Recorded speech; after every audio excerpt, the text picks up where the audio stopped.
Hello, जय हिंद, नमस्कार प्यारे साथियों, स्वागत है आप सभी का। कैसे हैं आप लोग? क्या हालचाल? स्वागत है आप सभी का हमारी इस मूल विधि के प्रैक्टिस सेट में और स्वागत है आप सभी का हमारे इस प्यारे से नन्हे से यूट्यूब चैनल एग्ज़ाम वॉरियर पे। बताइए क्या हालचाल हैं? कैसे हैं आप लोग? कैसी चल रही है आप लोगों की पढ़ाई? सब कुशल मंगल, सब स्वस्थ, सब बढ़िया से तैयारी कर रहे हैं? कुछ तो धीरे धीरे तैयारी बना लिए होंगे अपने घर वर जाने की, क्योंकि आज हो जाएगी आपकी 14 अक्टूबर। 7 दिन और बच रहे हैं आपके दीपावली में। तो आप धनतेरस के पहले से धीरे धीरे कुछ लड़के के हाँ हमें घर जाना है, मम्मी की याद आ रही, दिवाली मिस कर रहे होंगे।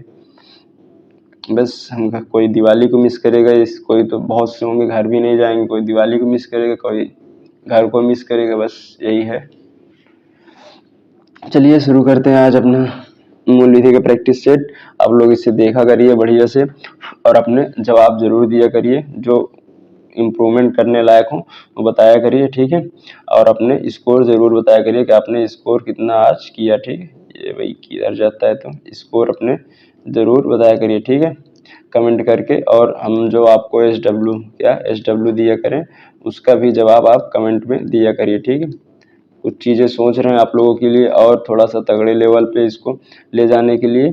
बस थोड़ा दिन और, हफ्ते 10 दिन में दीपावली के बाद शायद से हम इसको और बेहतरीन कर पाएंगे, क्योंकि अभी कुछ चीज़ें, कुछ काम चल रहा है बैकएंड पे, वो कंप्लीट हो जाए तो फिर हम इसमें और बढ़िया से इसको बढ़िया लेवल पे सुधार करते हैं, ठीक है। और ऐसे ऐसे मतलब जो आपके प्रीवियस ईयर ही रहेंगे, सब कंपाइलेशन आपका जो है प्रीवियस ईयर का ही रहेगा। लेकिन हाँ, ऐसे क्वेश्चन रहेंगे जिनसे मतलब फंसने के आपके चांसेस एग्जाम में बहुत ज़्यादा रहेंगे, तो उनको हम इसमें सब कंपाइलेशन करने की कोशिश कर रहे हैं। बस हो नहीं पा रहा है क्योंकि अभी ऑफलाइन की क्लासेस, फिर इधर आफत मची रहती है। चलिए शुरू करते हैं आज का अपना मूल विधि का प्रैक्टिस सेट। बताइएगा आपने कितना स्कोर किया आज, क्योंकि आज क्वेश्चन थोड़ा सी इसके लैंग्वेज आपके कम समझ आने वाली है, ठीक है, क्योंकि ये थोड़ा सा क्या है, आज की लैंग्वेज उबाऊ टाइप में है, ठीक है। चलिए, दहेज निषेध क्या, दहेज निषेध अधिनियम 1961 की धारा 6 क्या कहती है, बताइए। धारा 6 क्या कहती है, इसको पहले पूरे में कर लो। दहेज की जब्ती का प्रावधान क्या, दहेज की जब्ती का प्रावधान, दहेज के लिए दंड, दहेज की वापसी का अधिकार, या विवाह को अमान्य ठहराना। बताइए क्या है, बताइएगा। क्या है बताइएगा। दहेज की वापसी का अधिकार क्या, दहेज की वापसी का अधिकार क्या, दहेज की वापसी यानी कि जो महिला शादी हो रही, क्या जैसे किसी महिला की शादी हो रही है और पता चला उसको कुछ मिला दहेज, क्या दहेज मिला, अब मिलते ही वो अपने ससुराल गई तो वहाँ पे उसको वो सामान नहीं मिल रहा है, क्या उसके पास वाले मतलब उसके घर के या कोई और उस सदस्य उसका इस्तेमाल कर रहे हैं, तो ऐसा नहीं किया जा सकता। वो आप मतलब वो अगर कुछ कह नहीं रही है, ऐसा कुछ है तो आप इस्तेमाल कर सकते हैं। बाकी अगर वो चाहे तो अपना ले सकते हैं, ऐसा नहीं कर रहे हैं तो आप उसको 3 महीने में उसको उसका सामान मिलना चाहिए। नहीं, इसके बारे में भी क्या है, दंड का प्रावधान है। या तो वो ले उसका, या तो उसके वारिस यानी कि उसके लड़के ही उसका सामान यूज कर सकते हैं जो दहेज में मिला है, ठीक है, उसकी संतान या उसके वारिस, ठीक है। तो ये ऑप्शन सी आपका क्या होगा, यहाँ पे करेक्ट हो जाएगा, ठीक है। ये आपको ध्यान में रखना है। State of Bihar versus Subhash Singh 1997 का मामला अधिनियम किस अधिनियम से संबंधित है? क्या आरटीआई एक्ट, पीआईएल सार्वजनिक हित याचिका, या जिसे जहिया भी कहते हैं, इसी को क्या कहते हैं, जहिया, इससे संबंधित है? या प्रिवेंशन ऑफ करप्शन एक्ट, या डोमेस्टिक वायलेंस, किससे संबंधित है बताइएगा। भाई थोड़ा सा ऊपर आ जाए। किससे संबंधित है ये सार्वजनिक हित, किससे, पीआईएल, किससे, पब्लिक इंटरेस्ट लिटिगेशन से संबंधित ये मामला था, ठीक है, किससे, पब्लिक इंटरेस्ट लिटिगेशन से संबंधित ये मामला था। इसमें क्या था, इसके दुरुपयोग के लिए न्यायालय के क्या थे इसमें दिशा निर्देश, क्या इसका जो दुरुपयोग हुआ था कुछ केस में, तो उसके लिए क्या था, दिशा निर्देश किसने दिया था, न्यायालय ने दिया था। क्वेश्चन नंबर 3 की ओर चलेंगे। बड्डी बड्डी देख रहे हैं कितनी लाइनें हैं। पर्यावरण संरक्षण अधिनियम की धारा 5 के अंतर्गत केंद्र सरकार को क्या अधिकार प्राप्त है? प्रदूषण नियंत्रण बोर्ड की स्थापना, क्या प्रदूषण नियंत्रण बोर्ड की स्थापना, आदेश जारी करने एवं कार्यवाही कराने की शक्ति, दंडादेश पारित करने का अधिकार, या अपील की सुनवाई का अधिकार। बताइएगा क्या है, क्या हो जाएगा बताइएगा।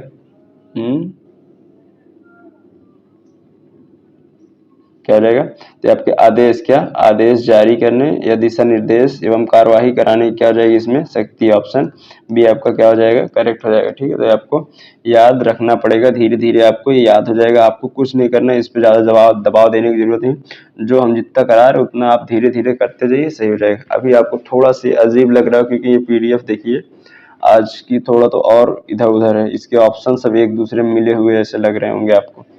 ठीक है, इनको हम सही करने की कोशिश करते हैं। पर्यावरण संरक्षण अधिनियम 1986 अधिनियमित, इनेक्टेड और लागू, यानी कि पारित और लागू कब हुई थी बताइए। क्या 23 मई 1986 को लागू और 23 मई 1986 को पारित और लागू 19 नवंबर 1986, यह अधिनियमित 23 मई 1985, लागू नवंबर 1986। एक मिनट रुकिए, अभी सही करते हैं। अब आप लोगों के समझ में आएगा। अभी तक क्या था, इसी में पूरा खिचड़ी पकी हुई थी, समझ में नहीं आ रहा था। 1986 में लागू कब हुआ था, ये पारित, ये लागू कब हुआ था 1987, या अधिनियमित 1987, लागू 1988 कब हुआ था। ये 23 मई 1986 को आपको क्या होता है, पारित होता है। और लागू कब होता है, तो ये लागू होता है आपका 19 नवंबर का 19 नवंबर 1986 को क्या होता है, ये आपका लागू होता है। ठीक है, तो आपको ध्यान रखना पड़ेगा। क्वेश्चन नंबर 5 की ओर चलेंगे। भ्रष्टाचार निवारण अधिनियम, क्या भ्रष्टाचार निवारण अधिनियम 1988 की धारा 14 क्या परिभाषित करती है, क्या परिभाषित करती है बताइएगा। सार्वजनिक सेवक द्वारा, क्या सार्वजनिक सेवा द्वारा अनुचित लाभ प्राप्त करना, अभ्यासिक अपराधी बार बार अपराध के लिए दंड करे, बार बार जो अपराध करे उसके लिए दंड, या संपत्ति जब्ती की प्रक्रिया, या विशेष न्यायालय का गठन। विशेष न्यायालय किसमें है, तो इसी में है, किसमें 28 में, किसमें 28 में क्या है, विशेष न्यायालय का गठन। ठीक है, तो किसमें अभ्यासिक अपराधी, क्या जो बार बार अपराध करे उसके लिए दंड का प्रावधान किसमें है, तो धारा 14 में, किसमें धारा 14 में क्या है, इसमें ये इसके बारे में प्रावधान दे रखा है। ठीक है, तो आपको पता होना चाहिए। ठीक है, क्वेश्चन नंबर 6 की ओर चलेंगे। दहेज मृत्यु की परिभाषा किस धारा से संबंधित है, धारा 5, धारा 12, धारा 80 या धारा 10, किससे संबंधित है बताइएगा। तो दहेज मृत्यु की परिभाषा जो है किस धारा से संबंधित है, तो धारा 80 से। किससे, धारा 80 से आपकी क्या इसमें क्या है, दहेज मृत्यु और उसकी क्या है परिभाषा, सजा, सब कुछ किसमें दे रखा है, तो धारा 80 में दे रखा है। धारा 5 क्या कहती है, दहेज का समझौता। जैसे आप कोई चीज मतलब गिरवी रखते हैं, कुछ खरीदने वरीदते हैं, तो उसका समझौता करा लेते हैं किस पे, स्टाम्प पेपर पे, एग्रीमेंट साइन करा लेते हैं ना। तो आप सोचे दहेज के बारे में इस प्रकार के एग्रीमेंट करा लें, हो सकता है आपको मतलब लड़की के घर वाले ना जानते तो एग्रीमेंट साइन कर दे, लेकिन अब अगर वो दहेज नहीं दिए, आप जाके थाने या कहीं और जाके कहते हैं कि हमने समझौता कराया था, हमको दहेज चाहिए, तो पुलिस वाले जूता मारेंगे और वहां से भगा देंगे, क्योंकि इसका जो करार है वो क्या है, नल एंड वॉइड है। क्या नल एंड वॉइड है, इसका मतलब कोई भी करार मान्य नहीं है। ठीक है, तो ये आपको ध्यान रखना है। धारा 10 क्या कहती है, तो धारा 10 कहती है राज्य सरकार, क्या राज्य सरकार के नियम बनाने की शक्ति, क्या राज्य सरकार के नियम बनाने की शक्ति। ठीक है, तो ये आपको ध्यान में रख लेना है। ठीक है, इसको थोड़ा ध्यान से पढ़िएगा बस, क्या है राज्य सरकार के नियम बनाने की शक्ति, क्योंकि इतना खतरनाक सब्जेक्ट है, थोड़ा सा चूकेंगे आपके भेजे में वैसे भी नहीं धंसता है और नहीं धंसेगा। नियम बनाने की क्या है शक्ति क्योंकि आप पॉलिटी से बहुत फैमिलियर हो चुके होंगे, हिस्ट्री से बहुत फैमिलियर हो चुके होंगे, लेकिन इससे क्या है आप अभी उलझे हुए होंगे क्योंकि ये इतना खतरनाक सब्जेक्ट है कि समझना थोड़ा सा मुश्किल हो जाता है। सूचना का अधिकार अधिनियम 2005 की धारा 20 के अंतर्गत क्या दंड प्रावधान है, दंड का क्या प्रावधान है बताइए। 2500 रुपये प्रतिदिन, अधिकतम 25,000 तक, 10,000 रुपये की निश्चित राशि, केवल चेतावनी, या 3 माह का कारावास। बताइए क्या हो जाएगा। यदि कोई लोक सूचना अधिकारी, क्या लोक सेवक नहीं, क्या लोक सूचना अधिकारी क्या करता है, बिना उचित कारण होता है, क्या बिना उचित कारण के क्या करता है, आवेदन, कोई आवेदन है उसको नामंजूर कर देता है और उसकी सूचना भी नहीं देता है अपने ऊपर वाले अधिकारी को, तो उसे क्या है 250 रुपये प्रतिदिन, क्या 250 रुपये प्रतिदिन से अधिकतम कितना 25,000 रुपये तक क्या जुर्माना ठोका जा सकता है। यह 250 रुपये प्रतिदिन से 25,000 रुपये प्रतिदिन तक। ठीक है, ये लोक सूचना अधिकारी के बारे में बात की जा रही है। ठीक है, RTI अधिनियम को राष्ट्रपति की स्वीकृति कब प्राप्त हुई बताइएगा। 12 अक्टूबर 2005, 15 जून, 22 जून या 15 जुलाई। बताइए कब पारित हुआ, मतलब इसके कब पारित हुआ, तो ये कब पारित हुआ था आपका 15 जून, क्या 15 जून को क्या हुआ था, ये आपका पारित हुआ था। ठीक है, लागू कब होता है, तो लागू होता है क्या, इसके आगे चल के 3 से 4 महीने, यानी कि 12 अक्टूबर, क्या जून बीत गया, जुलाई, अगस्त, सितंबर, 3 महीने बाद कब, यानी कि 12 अक्टूबर, क्या 12 अक्टूबर 2005 के क्या होता है, ये लागू होता है, क्या आरटीआई। आरटीआई का फुल फॉर्म तो आपने पता ही होगा, क्या होगा, राइट टू इंफॉर्मेशन, क्या राइट टू इंफॉर्मेशन। ठीक है, राइट टू इंफॉर्मेशन, सूचना का अधिकार। ठीक है, तो आपको पता होना चाहिए। कब ये पारित हुआ था, 15 जून, लागू कब हुआ, 12 अक्टूबर 2005। पॉक्सो अधिनियम यानी पॉक्सो एक्ट, इसका भी फुल फॉर्म आपने पता होना चाहिए, क्या प्रिवेंशन ऑफ, क्या prevention of child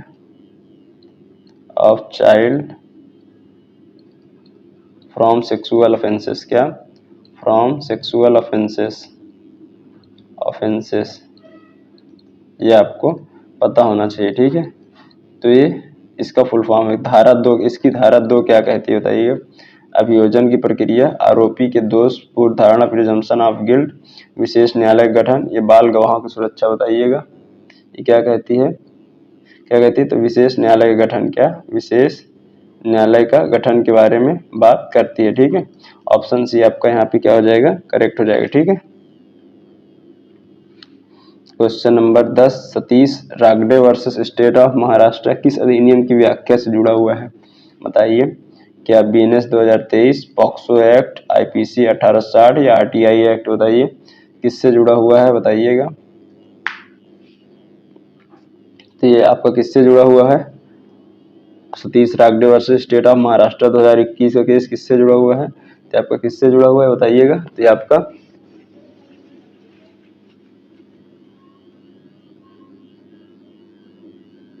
POCSO act, किससे, पॉक्सो एक्ट से जुड़ा हुआ है, किससे, पॉक्सो एक्ट से आपका ये जुड़ा हुआ है। क्या इसमें स्किन टू स्किन टच की क्या परिभाषा पर निर्णय दिया गया, क्या जो बच्चों के साथ आप स्किन टू स्किन टच करने की कोशिश करते हैं, बच्चे बच्चियों के साथ खासकर स्किन टू स्किन टच के क्या है, टच पर क्या कर की परिभाषा पर, क्या की परिभाषा पर क्या दिया गया है निर्णय, क्या न्यायालय ने क्या दिया है, परिभाषा पर क्या दिया है न्यायालय ने निर्णय। ठीक है, निर्णय। ठीक है, तो ये आपको पता होना चाहिए, इसमें पॉक्सो एक्ट के तहत। ठीक है, राष्ट्रीय सुरक्षा अधिनियम एनएसए 1980 की धारा 13 के अंतर्गत अधिकतम निरोध की अवधि कितनी है, बताइएगा। ये आपका जो एनएसए राष्ट्रीय सुरक्षा अधिनियम या रासुका भी इसे ही कहते हैं, रासुका इसे ही कहते हैं, कि धारा 13 के अंतर्गत अधिकतम निरोध की अवधि कितनी है, 3 माह, 6 माह, 9 माह या 12 माह, कितनी है, वह अधिकतम अवधि आपकी 12 महीने, कितने 12 महीने है। ठीक है, क्वेश्चन नंबर 12, मानवाधिकार संरक्षण अधिनियम 1993 की धारा 12 का उद्देश्य क्या है, मानवाधिकार आयोग की शक्तियां, मानव आयोग की संरचना, राज्य आयोग की स्थापना, आयोग के सदस्य की पदों की शर्तें, बताइए क्या है, बताइएगा। क्या हो जाएगा, मानवाधिकार, क्या मानवाधिकार आयोग की शक्तियां, मानवाधिकार आयोगों की क्या है शक्तियों के बारे में किसमें दिया है, तो धारा 12 में आपका दे रखा है। ठीक है, आयोग की संरचना किसमें होती है, मानवाधिकार आयोग की, यानी कि एनएचआरसी, क्या NHRC, national human right commission की स्थापना किसमें होती है, तो ये इसमें धारा, किसमें, धारा 21 के तहत इसकी क्या होगी, क्या होगी स्थापना या संरचना किसकी होगी, तो ये आयोग की संरचना धारा 21 के तहत होगी। ठीक है, घरेलू हिंसा अधिनियम 2005 की धारा 18 के अंतर्गत कौन सा आदेश पारित किया जाता है, बताइए, संरक्षण आदेश, प्रोटेक्शन ऑर्डर, मुआवजा आदेश, निवास आदेश या अस्थायी आदेश, बताइए क्या किया जाता है। तो क्या संरक्षण के आदेश आपको देता है, क्या मजिस्ट्रेट आपको किसके आदेश देंगे, पहले इसके संरक्षण के आदेश देते हैं, घरेलू हिंसा अधिनियम 2005 की धारा 18 के तहत। ठीक है, तो आपको पता होना चाहिए। मुआवजा के आदेश किसमें है आपके, तो धारा 22 में, किसमें, धारा 22 में किस क्या है, मुआवजा के आदेश, क्या मुआवजा के आदेश किसमें, तो धारा 22 में। ठीक है, बचपन बचाओ आंदोलन बनाम भारत संघ 2011 किस मामले से संबंधित है, बच्चों के सर्कस में काम करने से, बच्चों को शोषण या एसिड अटैक या बलात्कार पीड़ित को मुआवजा से संबंधित, किससे संबंधित था, तो जो अधिकतर क्या नेपाल और भारत से बच्चे को क्या कर लेते थे, क्या करते थे, उनकी तस्करी करके क्या उनको सर्कस में काम कराते थे, उनसे संबंधित ये मामला है। ठीक है, भारत और नेपाल से क्या करते थे, इनकी क्या कर लेते थे, बच्चों की तस्करी। ठीक है, तो ये उससे संबंधित मामला है। ठीक है, ऑप्शन ए आपका यहाँ पे करेक्ट हो जाएगा। 15वें क्वेश्चन पे चलेंगे। वन्य जीव संरक्षण अधिनियम 1972 की धारा 18 किससे संबंधित है? राष्ट्रीय उद्यान की घोषणा, अभ्यारण्य की अधिसूचना, शिकार पर दंड और यह वन्य जीवों का व्यापार। तो शिकार पर दंड किस धारा में है बताइएगा? तो वो धारा 9 में। किसमें? धारा 9 में है। धारा 18 क्या कहती है बताइएगा? तो धारा 18 आपकी क्या कहती है? अभ्यारण्य की घोषणा। क्या? अभ्यारण्य की घोषणा, यानी कि राष्ट्रीय उद्यान की क्या है घोषणा, क्या उसके घोषणा के बारे में बताता है। ठीक है, ये राज्य सरकार करेगी। ठीक है। क्वेश्चन नंबर 16, मोटर वाहन अधिनियम। क्या? मोटर वाहन अधिनियम 1988 की धारा 185 क्या कहती है? बिना लाइसेंस के वाहन चलाना, बिना लाइसेंस, ये नशे की हालात में वाहन चलाना, खतरनाक ड्राइविंग, ये पुलिस जांच प्रक्रिया। बताइएगा क्या है, क्या हो जाएगा? 185 क्या कहती है? तो वो नशे की हालात। क्या? नशे की हालात में क्या करना? वाहन चलाना। क्या? वाहन चलाना किसमें है? नशे की हालात में।